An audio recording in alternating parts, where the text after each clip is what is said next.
Lors d'une de mes randonnées à vélo, mon regard fut attiré par une boîte à lire. Vous savez, cette petite bibliothèque de rue où chacun peut déposer et emprunter des livres gratuitement et par ce projet solidaire, favoriser l'accès à la culture. Je m'arrêtai et par curiosité, je parcourus quelques ouvrages.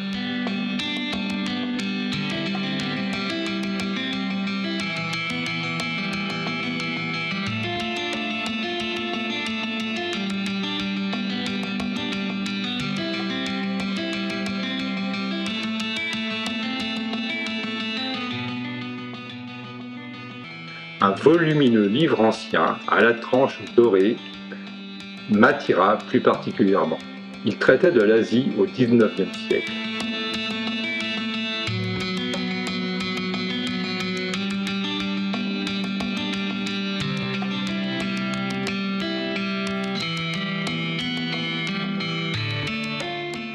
Je feuilletai avec intérêt quelques chapitres sur l'Asie mineure, le Caucase, la Perse.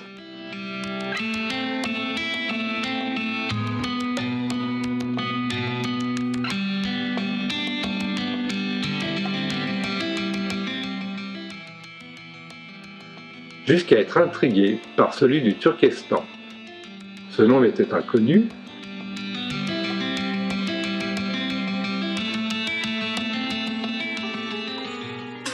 Mais l'illustration principale représentait l'emblématique Samarcande, évocatrice des mythiques routes de la soie, de ses caravansérails et des célèbres conquérants Tamerlan et Gengis Khan.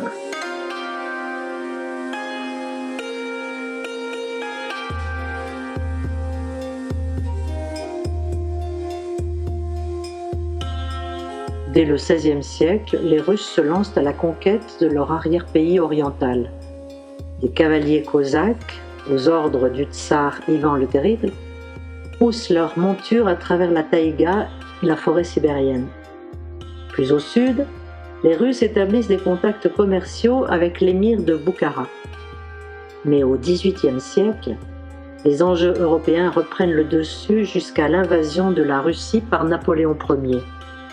Au XIXe, enfin débarrassés de la menace napoléonienne, les tsars renouent avec la vocation eurasiatique de leur empire et tournent leurs ambitions vers l'Asie centrale et la Sibérie, au-delà de l'Oural.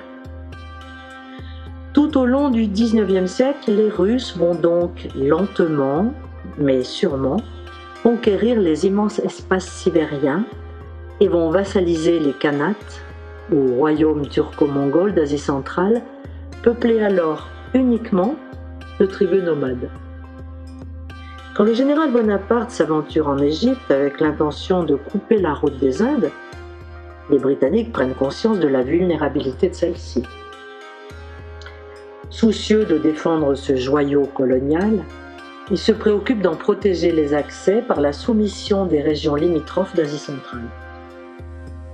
S'ouvre alors une période trouble de plus de 100 ans, le grand jeu, The Great Game, popularisé par Kipling dans son roman Kim, qui débouche en 1841 sur une tragique défaite de l'armée indo-britannique en Afghanistan face à la guérilla locale. L'Empire russe et les Indes britanniques sont désormais séparés par l'Afghanistan, que les Anglais ont échoué à conquérir. Alors qu'une guerre entre les deux empires semble inéluctable, le nouveau tsar Alexandre III ordonne l'arrêt de l'expansion russe en Asie centrale. À l'été 1887, un traité est conclu établissant la frontière nord de l'Afghanistan le long du fleuve Panj, avec le corridor du Wakhan comme zone tampon. Le grand jeu prend fin, laissant le Turkestan scindé en deux. Le Turkestan occidental, sur les territoires colonisés par les Russes, et le Turkestan oriental, à l'ouest de la Chine. Les années soviétiques ont ensuite divisé le Turkestan occidental en 5 républiques: le Kirghizistan, le Tadjikistan, l'Ouzbékistan, le Turkménistan, le Kazakhstan, en laissant le Turkestan oriental, aujourd'hui appelé Xinjiang, de l'autre côté de la frontière chinoise. Aujourd'hui, le Xinjiang, vaste région autonome chinoise à la fois désertique et montagneuse, compte de nombreuses minorités ethniques turcophones et musulmanes, sunnites, dont les Ouïghours, persécutés par le régime de Pékin. Cette communauté ouïghour est présentée par les autorités chinoises comme une des principales menaces potentielles terroristes dans la région.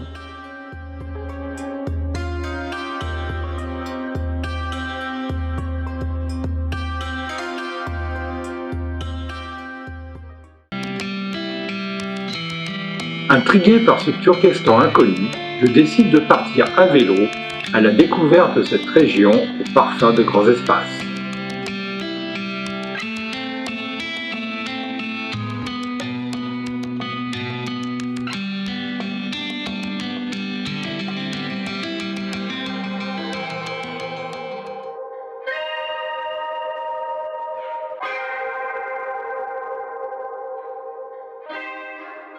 Après des mois de préparation, le projet de découvrir les terres du Turkestan arrive à maturité.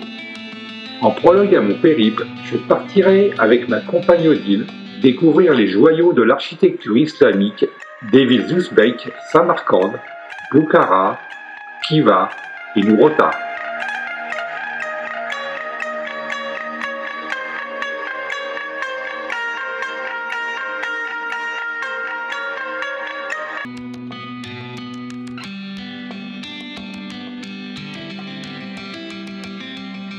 Ensuite, je partirai seul sur la Pamir Highway à travers le Tadjikistan et le Kirghizistan, tel un nouveau Marco Polo à bicyclette, comme me l'a dédicacé Cédric Gras dans son livre Saison du voyage.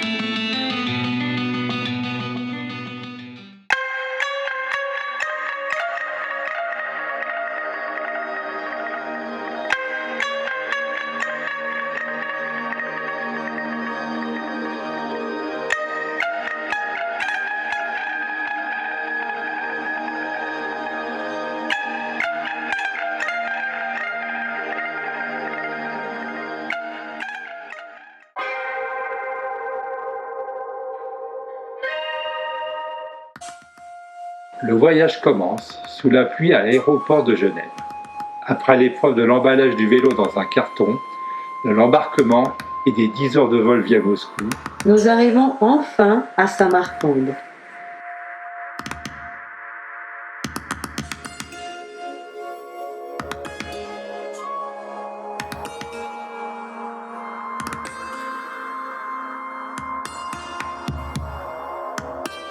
Premier contact avec le mausolée Amir Temur, plus connu sous le nom de Tamerlan.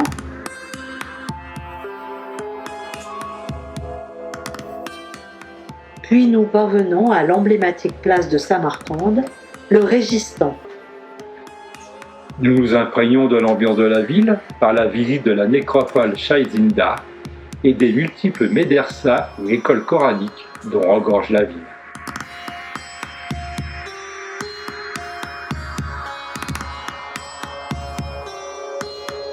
Mais l'Asie centrale, c'est aussi le bazar. On y trouve de tout, fruits et légumes en tout genre, mais aussi les objets de la vie courante. On peut également y manger de délicieux plats préparés sur place, dont le plus connu est le plov, sorte de riz pilaf accompagné de morceaux de viande. Après cette première expérience, nous nous dirigeons vers Bukhara, une des perles architecturales de la route de la soie.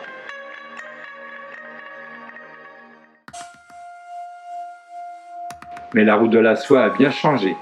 C'est maintenant un réseau de routes plus ou moins bien goudronnées, sur lequel on fait de curieuses rencontres. C'est aussi l'occasion de se ravitailler dans les magasins ou de partager avec les Ouzbeks, dont la gentillesse et l'hospitalité ne sont pas une légende, une tasse de tchaï, nom donné ici au thé. La place Liabikaouz, au cœur de Bukhara, est le point de départ pour visiter la cité, en particulier l'incontournable Chor-Minor, qui veut dire 4 tours.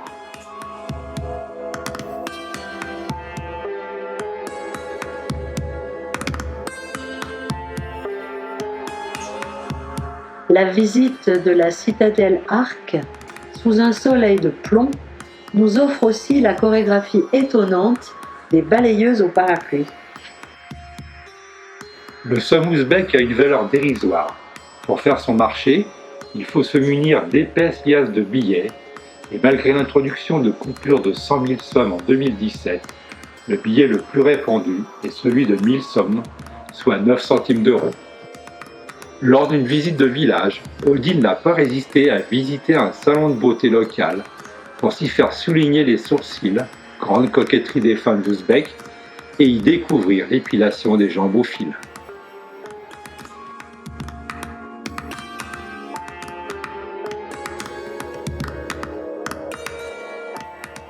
Le marché aux bijoux est le lieu de rendez-vous des femmes de Boukhara. Le bazar, l'endroit idéal pour nos derniers achats sous le sourire orné de dents en or de notre vendeuse. Avant de prendre le train rapide pour Khiva, distante de plus de 400 km.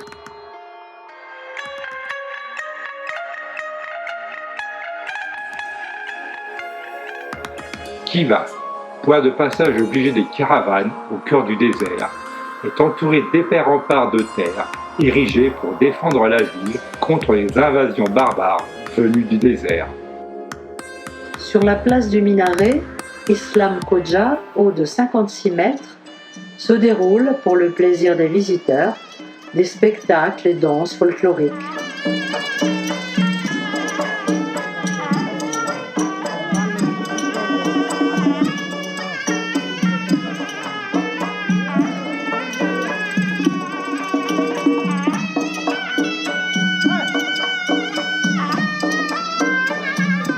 Perdu au fond d'une ancienne médersa, un atelier de broderie traditionnelle, un autre de tissage, permettent de faire la démonstration de l'habileté des artisanes, qui perdurent ainsi la tradition. Lors d'une pause sous un tactan traditionnel, sorte de grands lits en bois recouverts de coussins, de tapis et d'une table, nous sommes spectateurs d'une cérémonie de mariage. Grand moment de la vie sociale en Asie centrale, où les protagonistes n'hésitent pas à s'endetter pour cette célébration. Notre voyage continue en direction de Nuruta.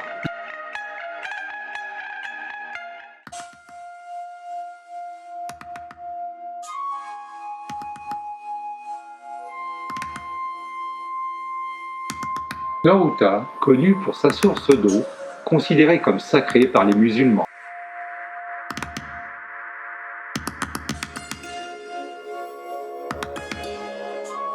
Et pour les ruines d'une forteresse construite par l'armée d'Alexandre le Grand. Notre voyage prend fin.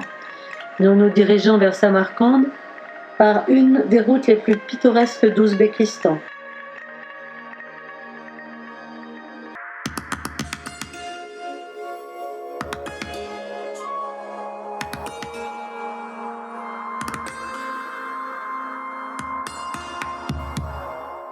Et sommes accueillis au passage d'un col par des vendeurs de fruits secs.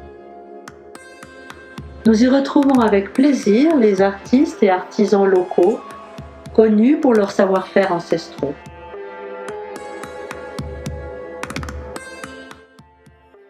C'est aujourd'hui mon anniversaire. J'en profite pour me faire faire une nouvelle coupe.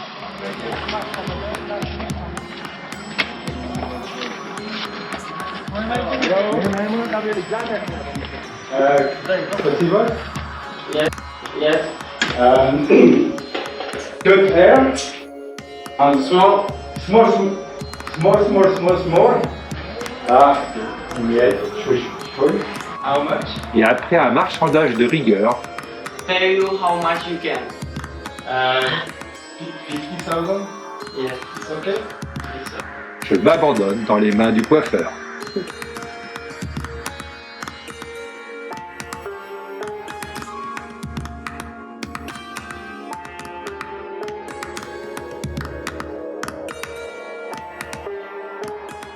Samarcande est aussi le point de départ de la deuxième partie de mon voyage vers le Tadjikistan et le Pamir. Et c'est avec un pincement au cœur que je laisse Odile rentrer en France. Mais avant son départ, je fais quelques emplettes au bazar pour remplir mes sacoches.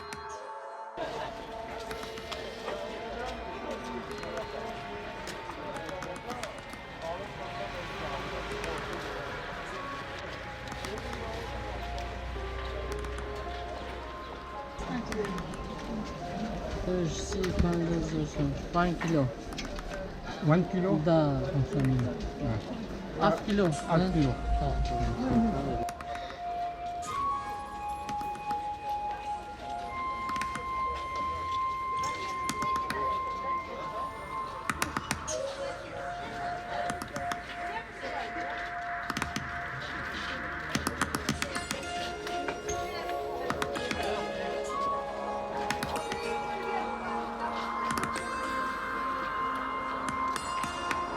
Avant de quitter mon hôtel pour Dushanbe et la Tamil Railway.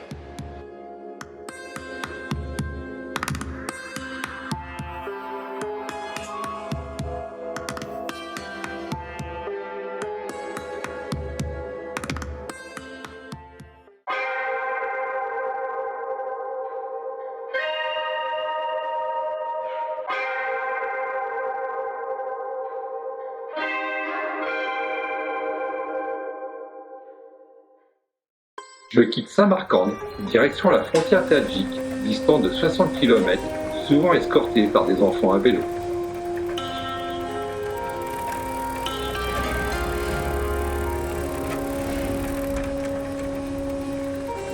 Après 40 km de route depuis Samarcande, j'arrive à la frontière tadjik avec les montagnes enneigées au fond.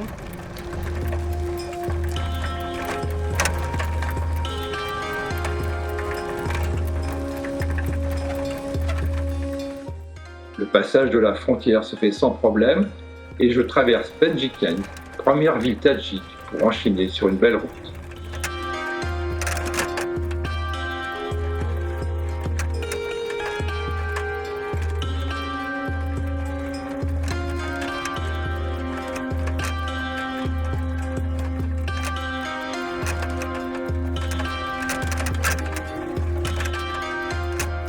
Très vite, la montagne offre de beaux paysages dans des gorges encaissées.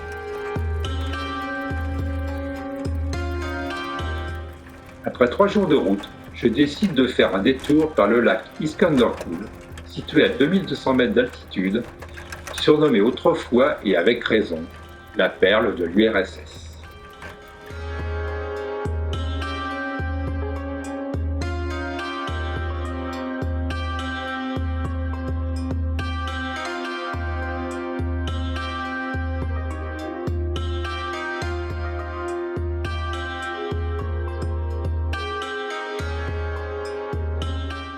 Deux jours plus tard, je repars pour Dushanbe et croise quelques bergers qui me saluent en russe. Давай. Salam. Salam alaikum. Le passage du tunnel d'Anzob à 2700 mètres d'altitude est un grand moment. Mais devant la noirceur de sa gueule béante, je décide de faire de l'autostop pour le traverser.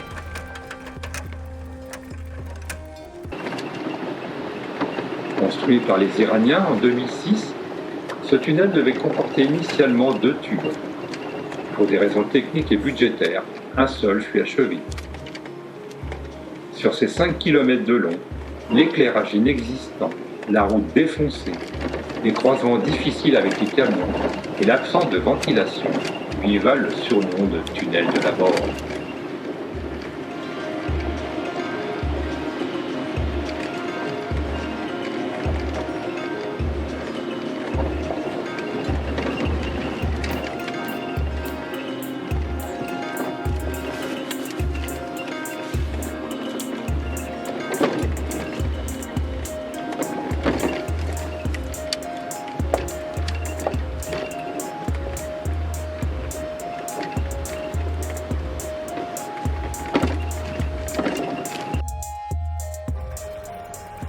Cette épreuve redoutée derrière moi, je me laisse aller tranquillement jusqu'à Dushanbe, capitale du Tadjikistan.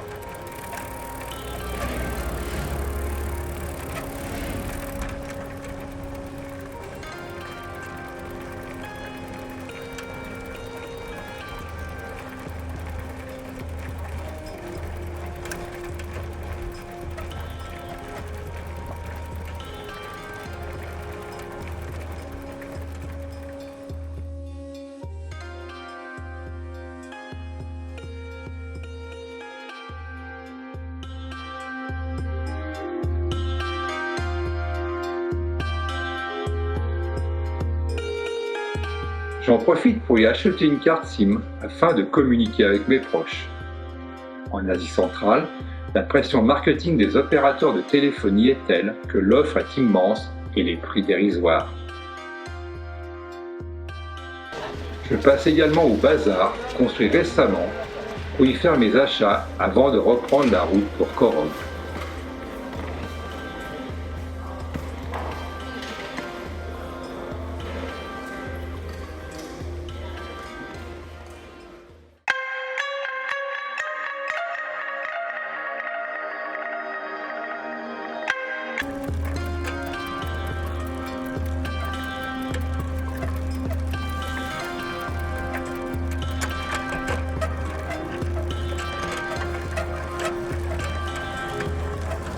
En chemin, mon regard est attiré par les couleurs chatoyantes des costumes traditionnels de jeunes filles sortant de l'école.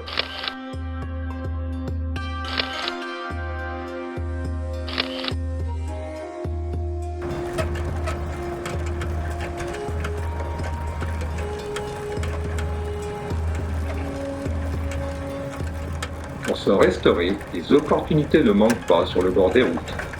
Ce jour-là, c'était poisson frit au menu.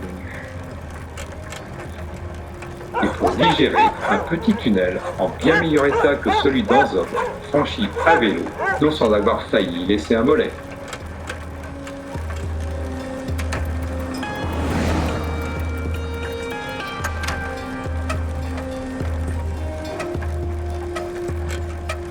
Après 2 jours de route, j'arrive à proximité de la tristement connue ville de Dangara. C'est ici qu'en juillet 2018, 4 cyclotouristes ont été volontairement fauchés par des membres de l'État islamique.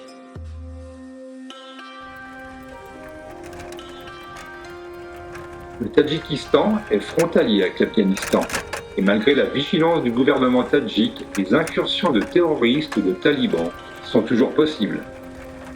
Les 2 pays sont séparés par le fleuve Panj, qui prendra ensuite le nom d'Amur Darya et s'écoulera vers l'ouest avant de se perdre dans les sables de l'Ouzbékistan sans avoir pu atteindre la mer d'Aral qui l'alimentait avant l'ère soviétique. Et c'est sous un soleil radieux que je roule dans cette vallée du Panj que je vais suivre pendant plus de 600 km sur la fameuse route M41, construite en 1940 par les soviétiques. Voilà, donc fin de la route asphaltée. La piste pourrie va commencer et on va bouffer de la poussière dès le début. La route est relativement peu fréquentée par les voitures, mais sillonnée inlassablement par de gros semi-remorques chinois avec lesquels il faut cohabiter sur une route qui se dégrade de kilomètre en kilomètre. La proximité avec l'Afghanistan réserve des surprises en tout genre. Les nombreux panneaux, écrits en cyrillique, mais néanmoins très explicites, qui enlèvent toute envie de sortir de la route. Et des aperçus de vie quotidienne et de villages afghans sur la rive opposée du fleuve.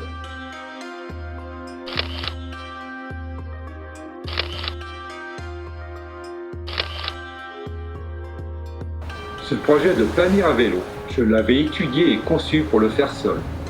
Mais le hasard des rencontres propres à ce type de voyage en a décidé autrement. Lors d'une halte, je fais la rencontre de 3 cyclos avec qui je resterai jusqu'au Kirghizstan et c'est maintenant à 4, tels des mousquetaires du Pamir, que nous reprenons la route.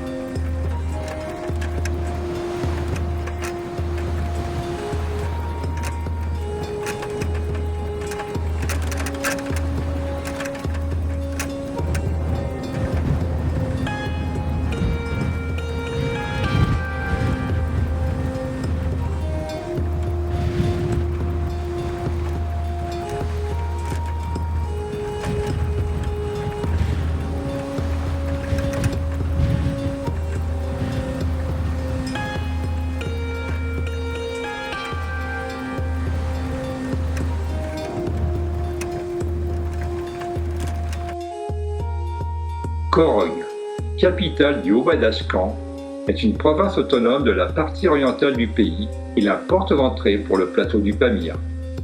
Pour y circuler, il faut avoir le permis GVAO pour région autonome du Badachkan montagneux, délivré lors de l'obtention du visa tadjik. Nous profitons de la douceur de la ville et de l'accueillant Pamir Lodge pour nous reposer, restaurer et assurer l'entretien des vélos.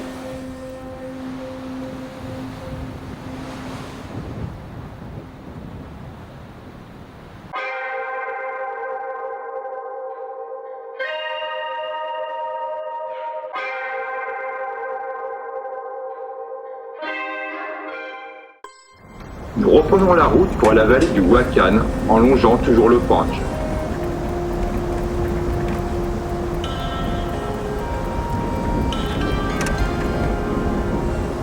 La proximité avec l'Afghanistan accentue la surveillance militaire de la frontière.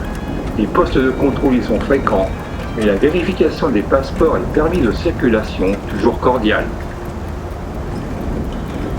Nous croisons régulièrement des patrouilles en armes et des casernements à espace régulier, notamment en arrivant en vue d'Ishkashim et son pont frontière sur le Panj, soigneusement gardé de part et d'autre.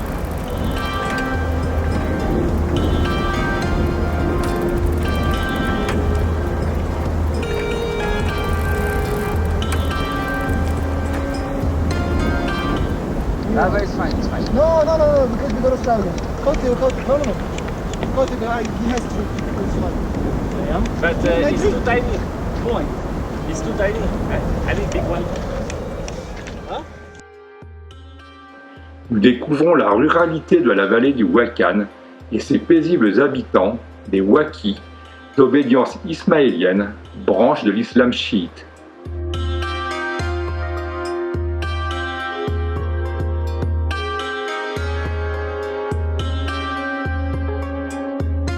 Ces populations sont aussi marquées par de fortes croyances chamaniques et l'utilisation de l'animal totem et sa représentation sont très présentes dans l'habitat local.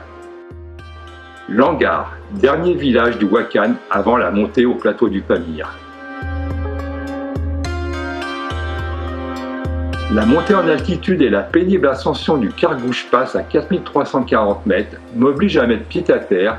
Et malgré l'imposante poignée de vitamines en tout genre proposées par mes compagnons de route, je décide d'attendre le passage d'un véhicule devant les parois glaciaires de plus de 7000 mètres de la chaîne de l'Hindu Kush en Afghanistan, pour faire les quelques kilomètres qui me séparent du col. Sur une route où il ne passe que quelques véhicules par jour, c'est au bout de 20 minutes seulement qu'un incroyable convoi s'arrête devant moi.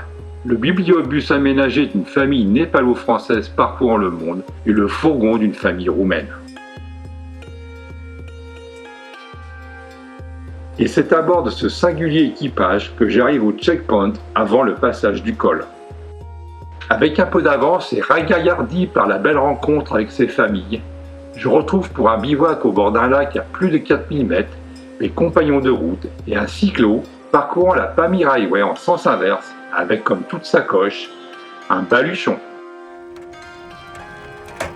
Plus que quelques kilomètres de piste chaoteuse avant de rejoindre enfin la route N41 à l'asphalte confortable qui nous amènera à Lishour.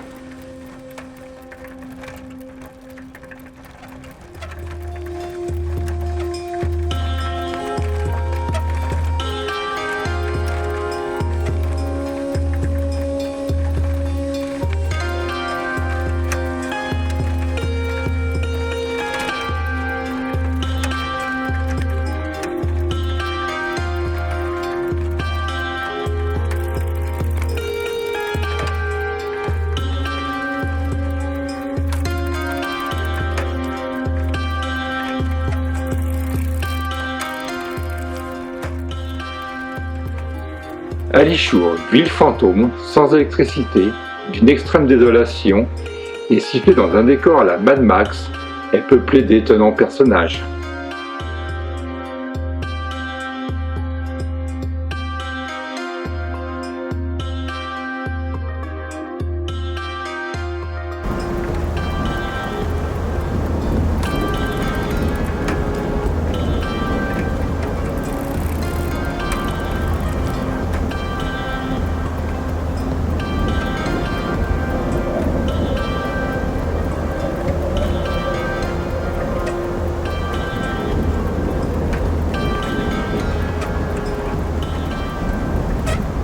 Le lendemain, après une centaine de kilomètres à rouler dans un magnifique paysage et sur une route en bon état, nous atteignons facilement Murghab, malgré un violent orage au passage d'un col. Alors là, on arrive au col, à 4108 mètres, et voilà, il pleut. Un petit grésil bien frais, avant d'entamer la descente, vers le Mouldgab.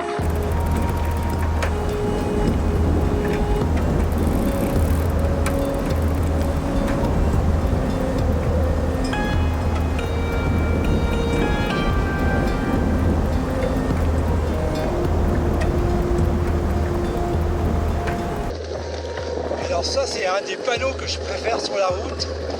C'est la descente annoncée et très pentue.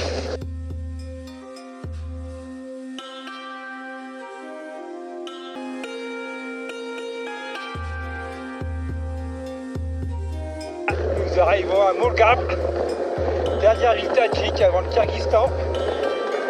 Voilà, on va se reposer un peu parce qu'il y a le Lac Baïtal 4006 qui nous attend. Alors voilà Murghab, charmante petite ville, accueillante et une jolie fille. Salam. Pas aimable, hein. Salam. Murghab, ville du bout du monde à 3600 mètres, est la plus haute du Tadjikistan et dernière étape avant le Kyrgyzstan ou la Chine. Son bazar, composé d'un entassement hétéroclite de containers, est l'endroit idéal pour remplir les sacoches et de faire un billard pour se détendre avec les locaux, avant le passage du col Akbaïtal.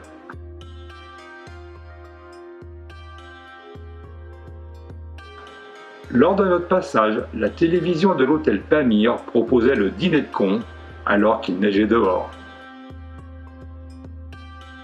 À partir de Mouldgab, la proximité avec le Kyrgyzstan fait que la population du plateau du Pamir est à 75% kirghize.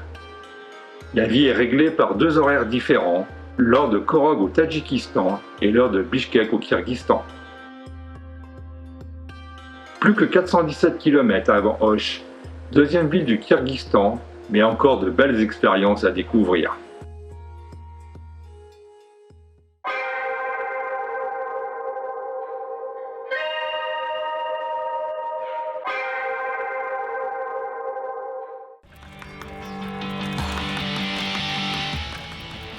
À quelques kilomètres sous le col Akbaïtal, nous passons devant une yourte de bergers kirghizes.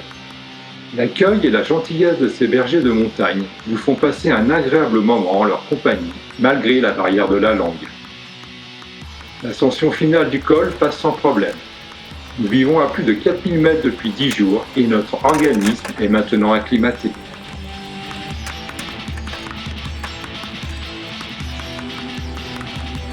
Alors sur la droite, les poteaux, les clôtures de la frontière chinoise, voilà. J'aurais jamais été aussi près de la Chine, l'Empire du Milieu, qu'ici. Ça paraît tout simple, mais je pense que si on s'approche, il y a peut-être un tir de roquette, peut-être, je sais pas. Bon, en tout cas, on n'y va pas.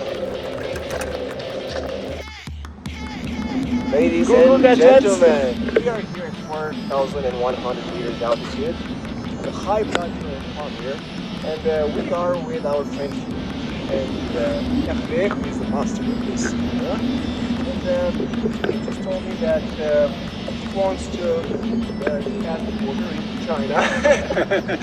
Just pick up that. Yeah, that. GoPro, ta gueule.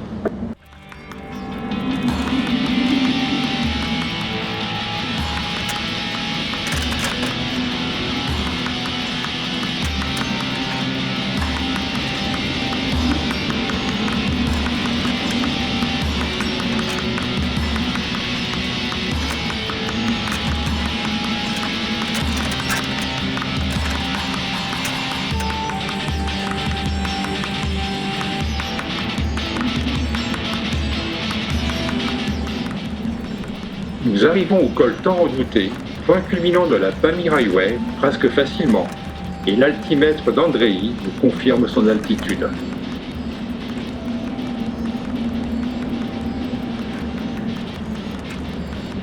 Puis c'est la descente sur Karakul et son lac.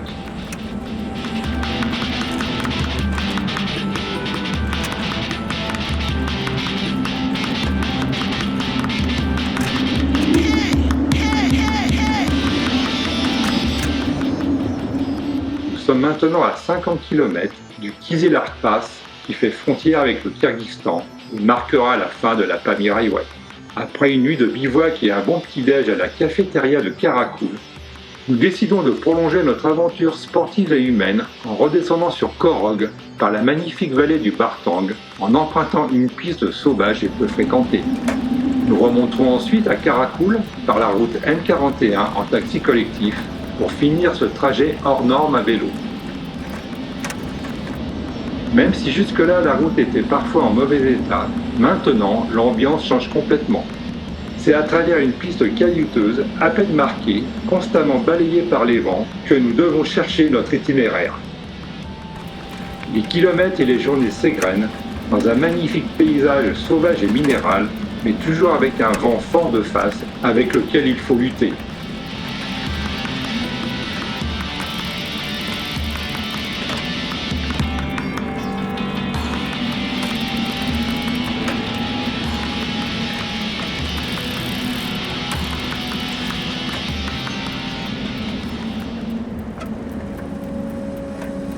Après 3 jours de route sans croiser un qui-vive, une lumière irréelle, comme venue d'ailleurs, et la présence humaine d'un groupe de bergers nous réconforte.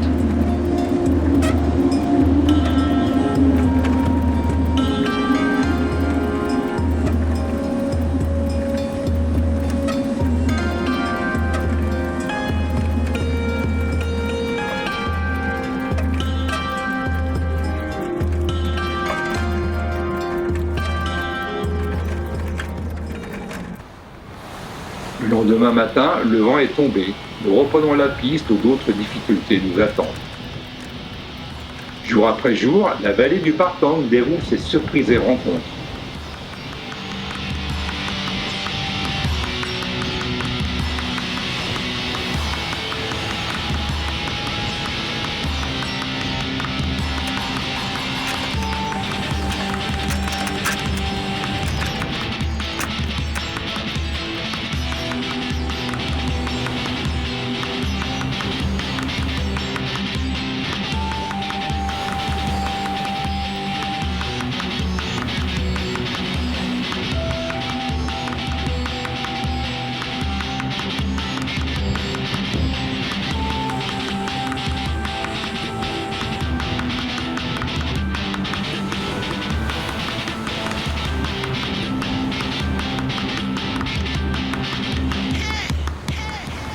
Hervé is trying to ride his bike on a very sandy section.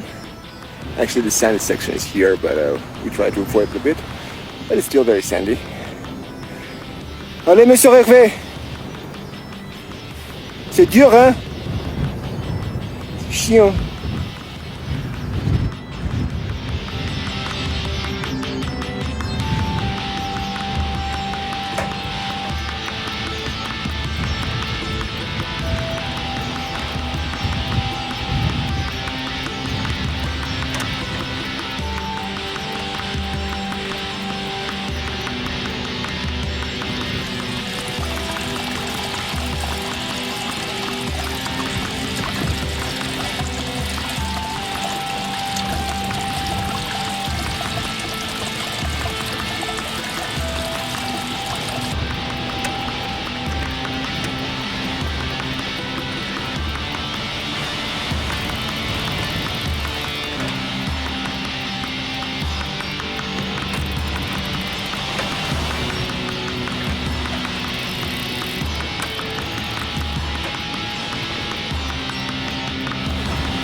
Donc André a encore crevé, voilà.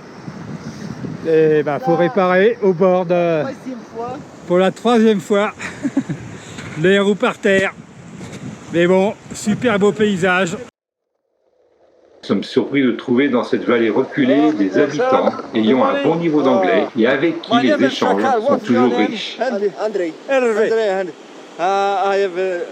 Today is very busy, but that's why I cannot go with you. You are drink the tea. You are. Thank you very much. Thank you. We have to go to Cornwall. Anything? No, everything is good. Thank you very much. Thank you. Yes, it's very good everywhere. On bicycle, on language. You can come every year. I am living Sponge. Yes. You can take your children with you and. Okay, maybe next year. Okay? Maybe next year. 63.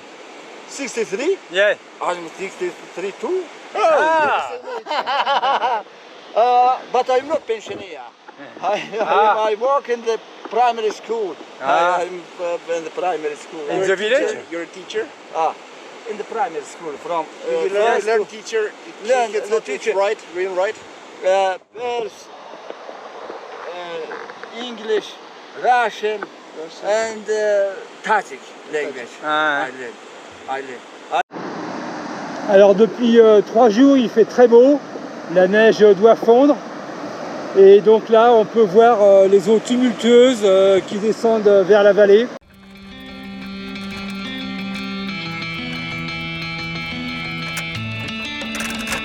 Après 6 jours de piste, nous débouchons sur la route N41 qui nous ramène facilement au Pamir Lodge de Corogne. Le Bartang c'est super, mais enfin ça salit. Le vélo tout pourri, la poussière, la chaîne encrassée.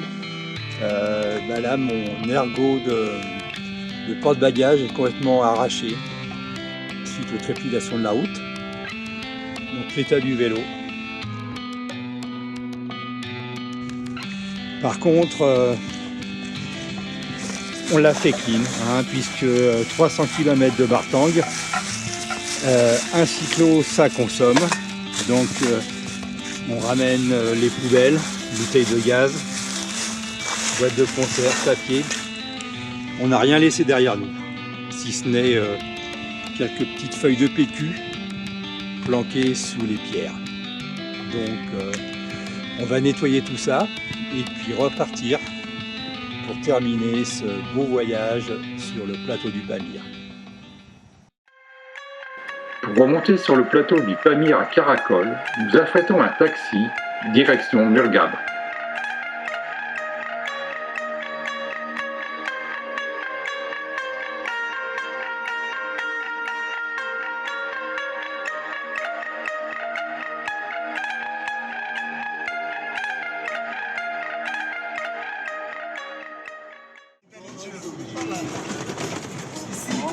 À gauche.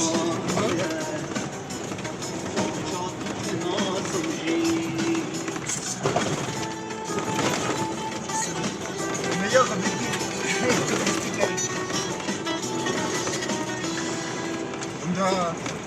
on doit la mettre dans la Absdatu. Allez, on va l'aider.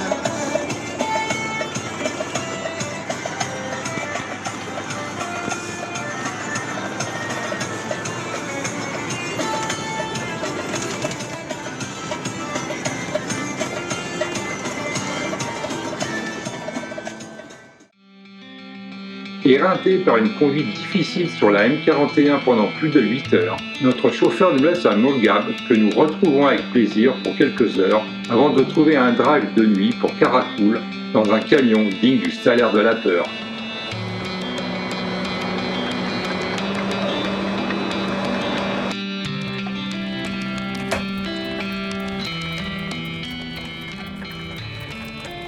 En fait, il faut savoir que c'est un montage et qu'ils viennent faire demi-tour juste pour qu'on le filme. Oui, c'est comme ça. C'est faux en fait. On est déjà passé par là. C'est la deuxième fois. Allez, monsieur Hervé, le champion de Pamir.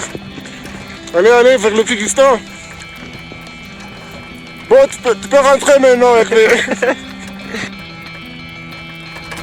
Après une journée à lutter contre le vent sur une route qui longe la frontière chinoise et sa clôture interminable, nous arrivons au Kyzylar Pass à 4280 mètres, frontière avec le Tadjikistan.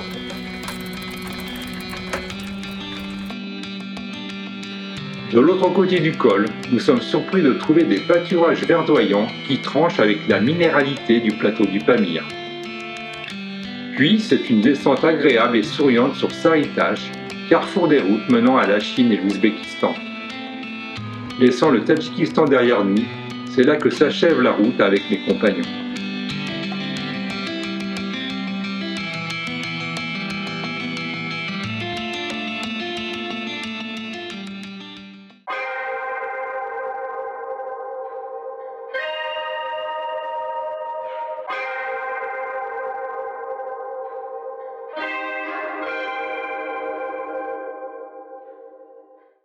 La Pamir Highway, c'est fini.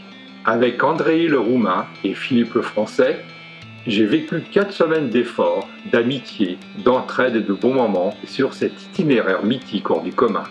Il remonte vers Bichkek, je décide de faire un crochet par le camp de base du pic Lénine pour laisser les pédales et marcher un peu.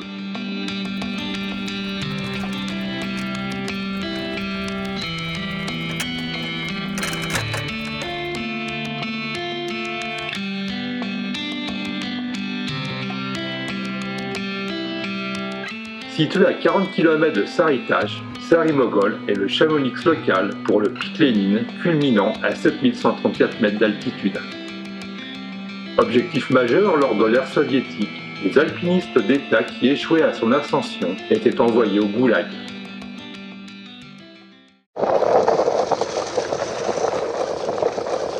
Donc je quitte Sarimogol en direction du camp de base du pic Lénine qui est en face de moi. Dans les nuages. Alors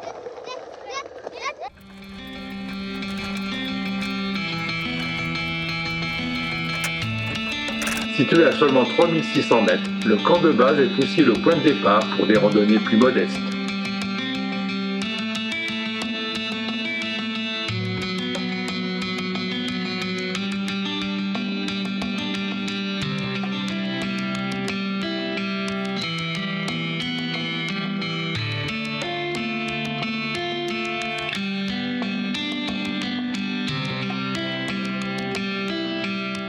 Après quelques jours dans une famille nomade kirghize, je reprends la route direction Osh, puis Naryn.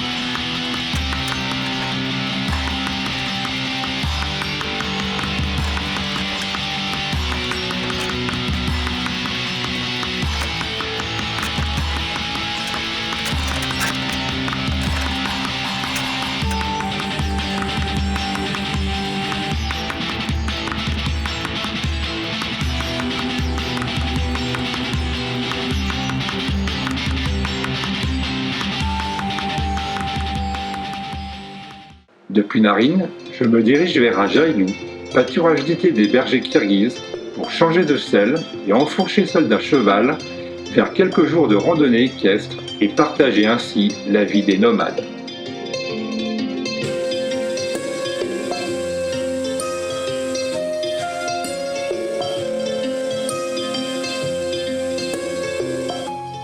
C'est parti pour 2 jours de randonnée dans la montagne qui est derrière moi. Voilà, donc c'est très beau, il fait beau. Et ce cheval est vraiment très sympathique.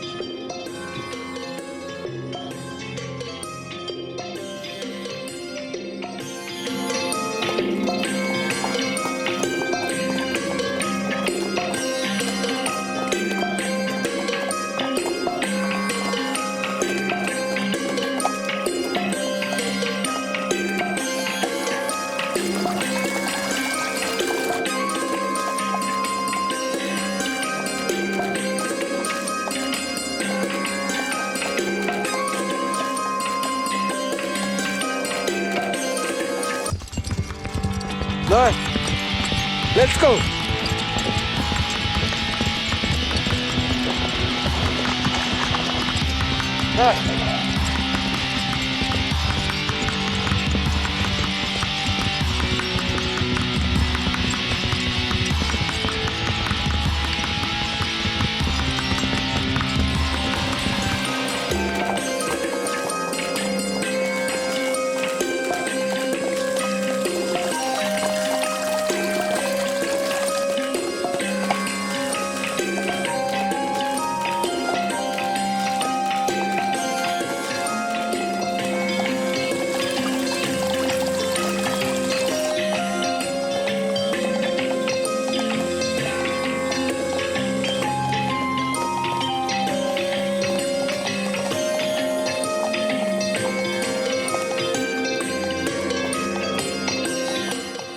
Après ces belles journées de chevauchée, c'est avec plaisir que pied à terre, je partage la vie du Jaïlou avec ses Kirghizes à l'accueil si chaleureux.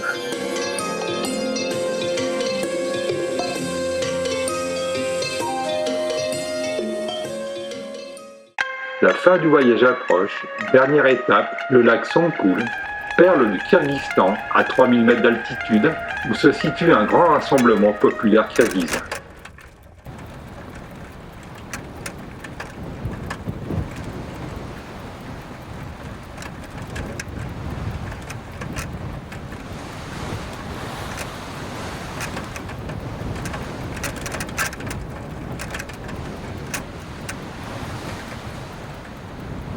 Ambiance Wimbledon.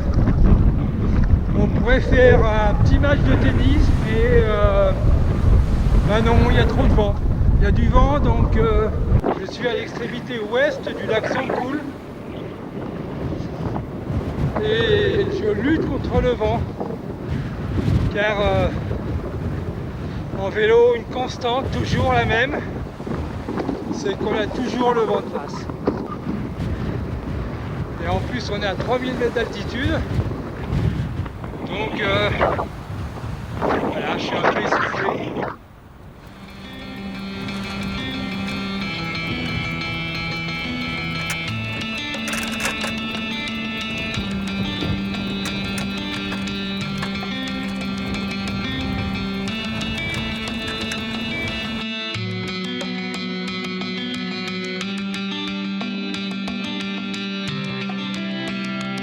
Je m'octroie quelques fantaisies pour profiter des ressources magnifiques de cet endroit unique.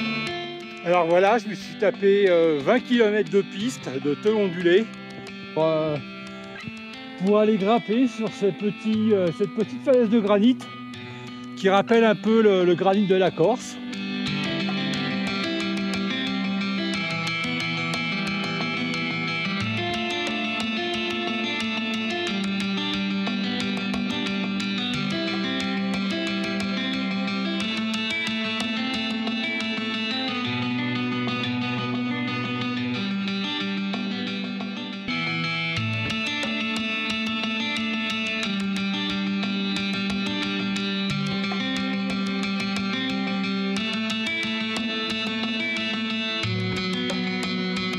Je suis au bord du lac Songkoul, sur la plage de Songkoul.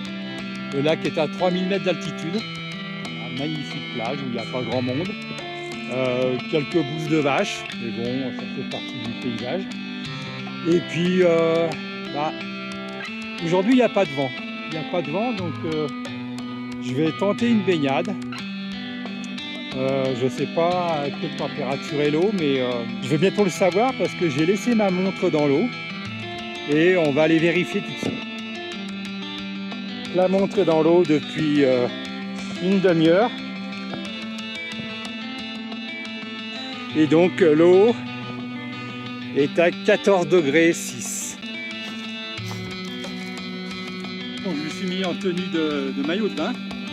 Parce qu'ici on est au Kirghizistan, donc pas la peine d'essayer de se baigner nu.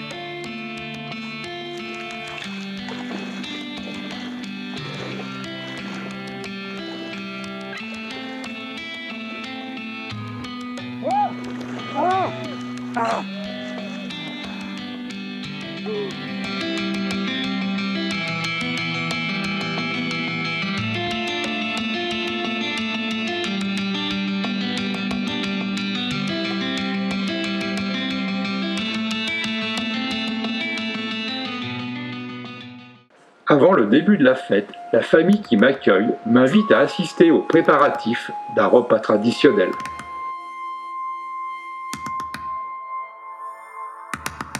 La cérémonie commence avec une démonstration de montage de yourte,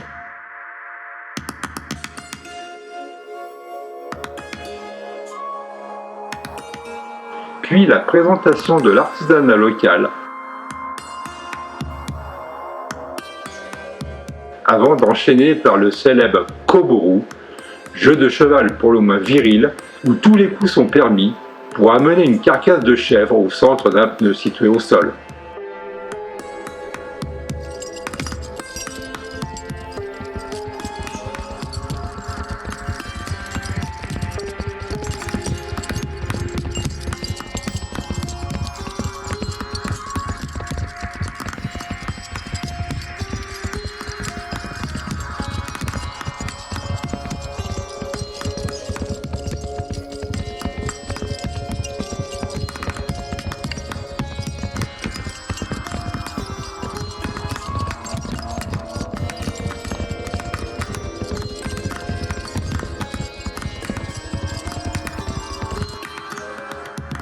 Une présentation de danse et musique locale clôt ma journée.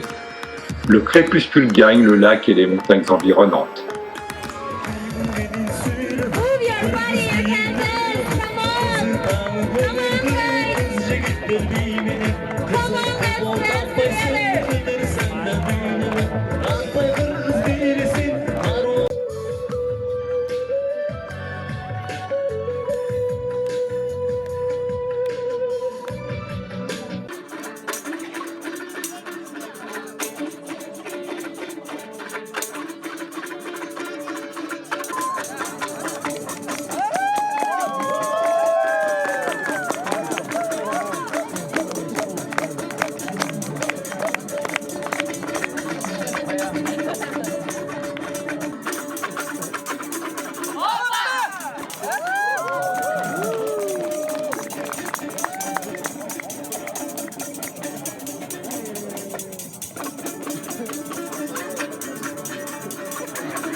Avant d'atteindre Bichkek, dernière étape de mon voyage, je m'arrête à Koshkor, connu pour son marché aux bestiaux hebdomadaires.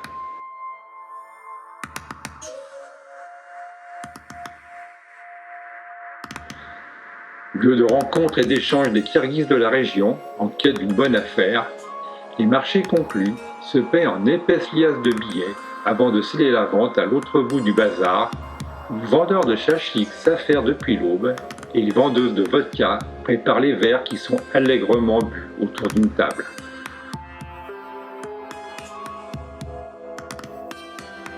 Aéroport de Bichkek.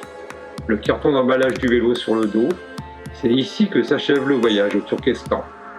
Depuis la steppe ouzbek, en passant par la Pamir Highway et les Jaïlou kirghizes, j'ai vécu une belle aventure à la fois humaine et sportive, réalisant ainsi un grand jeu d'un nouveau genre.